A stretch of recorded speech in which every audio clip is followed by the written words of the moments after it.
बिस्मिल्लाहिर्रहमानिर्रहीम। अस्सलाम वालेकुम नाज़रीन, सबीना खान आपके सामने हाजिर एक और वीडियो के साथ। और पाकिस्तान में सेनेट में बहुत बड़ा अपसेट हुआ। सेनेट के इलेक्शन में पीडीएम के उम्मीदवार सैयद यूसुफ रज़ा गिलानी जीत गए और पीटीआई के उम्मीदवार अब्दुल हफीज़ शेख हार गए।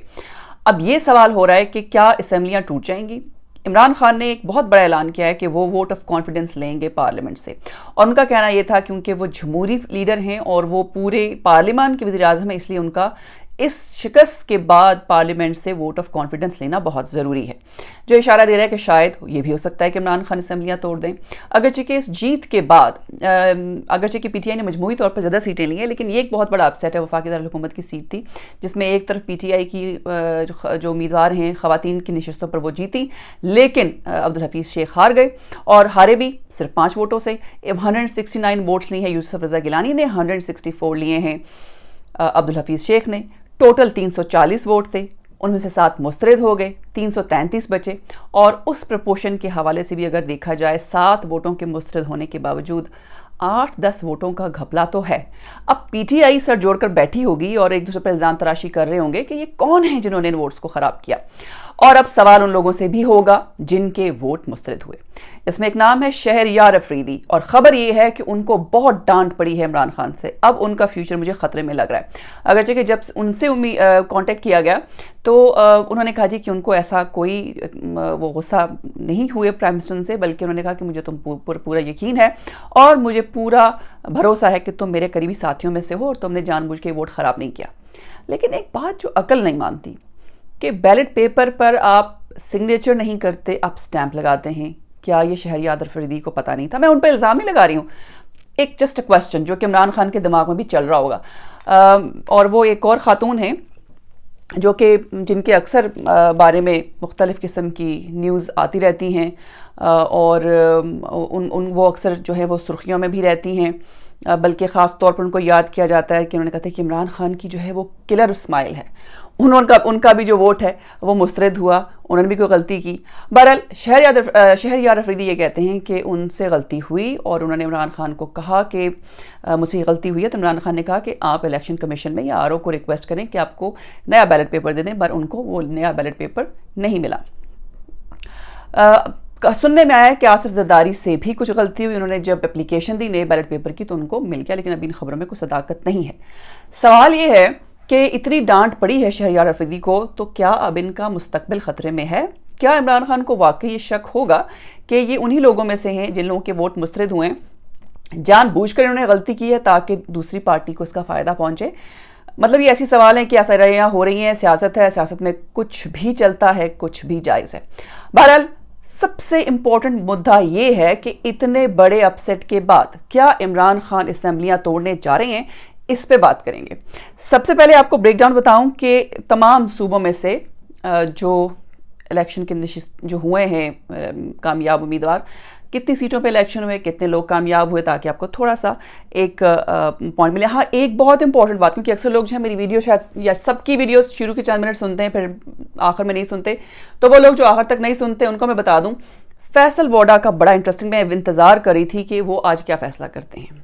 फैसल वोडा पर आपको पता है कि ड्यूअल नेशनलिटी की वजह से मुकदमा चल रहा था। दरख्वास्त गुजार ने ही कहा था कि जब इन्होंने अपने गोशवारे जमा कराए थे तो तब भी ये ड्यूअल नेशनल थे, और एज ए ड्यूअल नेशनल वो पाकिस्तान की किसी भी इलेक्शन में हिस्सा नहीं ले सकते, या एज अ कैंडिडेट नहीं आ सकते, या वजारत नहीं ले सकते। काफ़ी साल से वजारत उनके पास रही, फिर पेशी पर पेशी होती रही। मैंने इस पर बहुत प्रोग्राम किए, वो किसी पेशी पर जाते ही नहीं थे, बल्कि बहुत सी पेशियों पर उनके वकील भी हाजिर नहीं होते थे। तो आज उन्होंने मौसूफ ने क्या किया, क्योंकि वो खुद भी सेनेट के इलेक्शन में हिस्सा ले रहे थे, वो असेंबली आए, अपना वोट कास्ट किया और उसके बाद अपना इस्तीफ़ा जमा करा दिया। अब ये इस्तीफ़ा उनके वकील ने कोर्ट में जमा कराया, और जज का ये कहना ये है कि अब इस्तीफ़ा क्योंकि उन्होंने दे दिया इसलिए उनके खिलाफ कोई कार्रवाई नहीं हो सकती, लेकिन जो एक झूठा गोशवारा जमा कराया उन्होंने पिछले इलेक्शंस में, उस हवाले से उनके खिलाफ कार्रवाई ज़रूर हो सकती है। तो ये तो उन्होंने अपना खलास कर दिया, उन्होंने जो नेशनल असेंबली है उससे रिज़ाइन कर दिया। अच्छा, अब ये कि जैसे को मैंने पहले बताया कि 37 नशिस्तें हैं टोटल सेनेट की, जिस पर वोटिंग का अमल था आज, जो कि ख़त्म हो गया। नताइज भी आ गए, यूसुफ रज़ा गिलानी जीत गई, अब्दुल हफीज़ शेख हार गए। और ये वोट कहाँ गए इस पर भी बात चल रही है। फिर एक ट्वीट आता है बड़ा इंटरेस्टिंग बिलावल भुट्टो का, जिसमें था कि democracy is the best revenge, डीओ भुट्टो, ये वही बेनज़ीर की जो एक लाइन है जो उन्होंने इस्तेमाल की। डॉक्टर शहबाज गिल का आया कि पीटीआई की फौजिया अरशद 13 वोटों से कामयाब हो गई और एक ही बैलेट पेपर पर लोगों ने पैसे से वोट बेचा। खान सच्चा साबित हुआ, एक बार फिर इलेक्शन में वोट फरोख्त हुआ। वीडियो के आने के बाद ये क्लियर हो गया था कि गिलानी टब्बर वोट खरीद रहा है। ये शायद जो हैदर गिलानी की वीडियो कल वायरल हुई इस हवाले से बात कर रहे थे। बहरहाल जो बाकी सीटें उन पे जो नताइज आए हैं, ख़वातीन की जो सीटें हैं वफाकी दारुल हुकूमत में, उसमें तहरीक इंसाफ की नमा फौजिया अरशद जो हैं वो कामयाब हुई। उनके मद्दे मुकाबला अपोजिशन की जो उम्मीदवार थी फरजाना कौसर, उनको 161 वोट हासिल हुए और तकरीबन 5 वोट रिजेक्ट भी हुए। फिर पंजाब से पहले ही 11 सेंटर्स जो हैं बिला मुकाबला मुंतखब हो चुके हैं। बलोचिस्तान से कोई अपसेट नहीं हुआ, लेकिन हुकूमती इत्तेहाद और अपोजिशन में शामिल इत्तेहाद ने अपने अरकान की तादाद के लिहाज से नशिस्तें हासिल की हैं और हुकूमती इत्तेहाद को 12 में से 8 जबकि अपोजिशन को 4 नशिस्तें मिली हैं।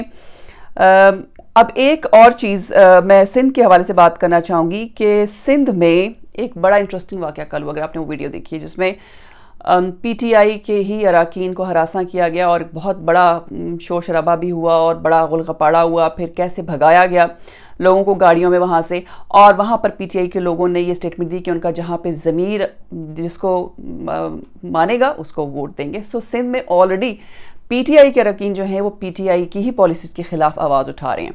लेकिन आज पूरे पाकिस्तान में एक मरतबा फिर ये हलचल मच गई है कि सेनेट इलेक्शन में इतना बड़ा अपसेट होने के बाद अब इमरान खान का अगला कदम क्या होगा। वोट ऑफ कॉन्फिडेंस के तो उन्होंने कह दिया है।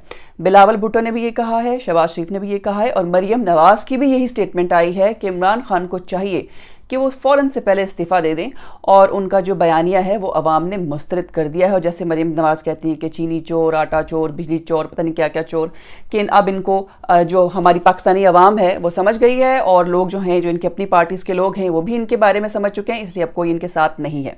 सो अब देखने में ये देखेंगे कि नेक्स्ट स्टेप इमरान खान क्या रहते हैं। पाकिस्तान की सियासत बड़ी इंटरेस्टिंग हो रही है और बिलावल आज की असम्बली में जब वोटिंग हो रही थी तो मैंने ये देखा कि, और आपने भी देखा होगा कि अब्दुल हफीज़ शेख जो हैं वो अपोजिशन की बेंचों पे जाकर लोगों से बात कर रहे थे। आसिफ जरदारी से उन्होंने मुलाकात की, बिलावल भुट्टो से मुलाकात हुई, शहबाज शरीफ के साथ वो खुशखबरी में मसरूफ़ रहे, यूसुफ रज़ा गिलानी जो हैं वो हुकूमती बेंचों के करीब रहे। तो एक अच्छा चैट शो नज़र आया, जो कि लगता है कि सियासत में पर्सनल रंजिश तो नहीं होती, बाकी आपकी जो सियासी लड़ाई है वो अपनी जगह। सो ये थी आज के लिहाज से, आज के हवाले से एक ताज़ा अपडेट। अब इस पर मज़ीद डेवलपमेंट्स आएंगी। हाँ, याद रखिएगा, शहरयार अफरीदी का जो वोट मुस्तरद हुआ है, जो उन्होंने गलती की है, क्या उनको इस गलती की सज़ा मिलती है या नहीं, ये इस खबर पर नज़र रखेंगे और जैसे ही कोई अपडेट आएगी इस पर बात भी करेंगे।